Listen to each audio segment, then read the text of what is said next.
স্বাগতম গোল্ড লাভার BD YouTube চ্যানেলে। আপনি যদি সোনার বাজার সম্পর্কে সঠিক ও আপডেট তথ্য পেতে চান তাহলে আপনি একদম সঠিক জায়গায় এসেছেন।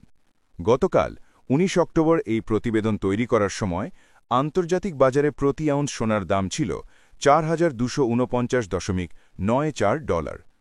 বিশ্ববাজারে স্বর্ণের দামে কমতির কোনো আভাস এখনও দেখা যাচ্ছে না। প্রায় প্রতিদিনই এর দাম ওঠানামা করছে।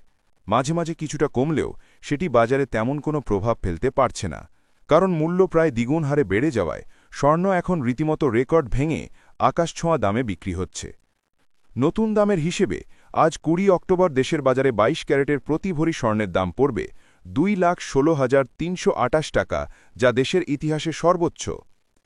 ২০২৪ সালে স্বর্ণের দাম যেখানে ২৭% বেড়েছিল, চলতি বছরে তা প্রায় ৫০% পর্যন্ত বৃদ্ধি পেয়েছে। এই দাম বাড়ার পিছনে মূল ভূমিকা রেখেছে বিভিন্ন দেশের কেন্দ্রীয় ব্যাংকের স্বর্ণ ক্রয়, এক্সচেঞ্জ ট্রেডেড ফান্ডের চাহিদা, ডলারের দুর্বলতা এবং বিভিন্ন ভূ-রাজনৈতিক উত্তেজনা। অর্থাৎ যে কোনো বৈশ্বিক সংকট, যেমন যুদ্ধ বা মহামারীর মতো ঘটনা, স্বর্ণের দামে সরাসরি প্রভাব ফেলে। মানুষ যখনই ডলারের ওপর আস্থা হারায় তখনই স্বর্ণের দিকে ঝুঁকে পড়ে। ইরাক, ইরান, লিবিয়া সহ বিভিন্ন দেশের সাম্প্রতিক যুদ্ধ এবং চীন আমেরিকার মধ্যে চলমান অর্থনৈতিক যুদ্ধ আন্তর্জাতিক স্বর্ণবাজারকে প্রভাবিত করেছে। অনেক দেশের কেন্দ্রীয় ব্যাংকে যেমন ডলার রিজার্ভ থাকে, তেমনি স্বর্ণও মজুদ থাকে। এমনকি মূল্য পরিশোধেও স্বর্ণ ব্যাপকভাবে ব্যবহৃত হয়। যখন তেলের দাম বাড়ে তখনও স্বর্ণের দাম বেড়ে যায়। আবার মুদ্রায় অস্থিরতা দেখা দিলে অনেক সময় অপরিশোধিত তেলের দামও স্বর্ণে পরিশোধ করা হয়। এতে করে দ্রব্যমূল্য বেড়ে যায় এবং মানুষ নিরাপত্তার জন্য স্বর্ণ মজুত করতে শুরু করে, ফলে দাম বাড়ে। বর্তমানে আমেরিকার শুল্ক নীতি নিয়ে টানাপড়েন, চীন, রাশিয়া, ভারতের সঙ্গে যুক্তরাষ্ট্রের বৈঠক, মধ্যপ্রাচ্যে ইসরায়েল সংক্রান্ত উত্তেজনা, এসব মিলিয়ে বিশ্বজুড়ে ডলারের উপর আস্থা কমে গেছে।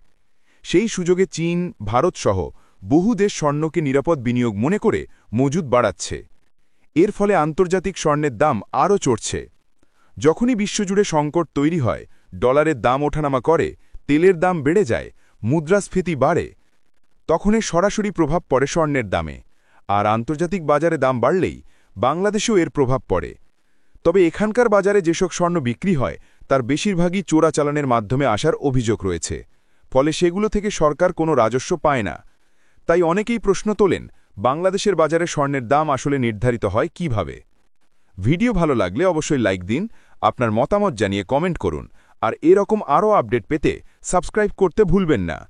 গোল্ড লাভার বিডির সঙ্গে থাকুন, সোনার দামের প্রতিটি হালনাগাদ জানুন।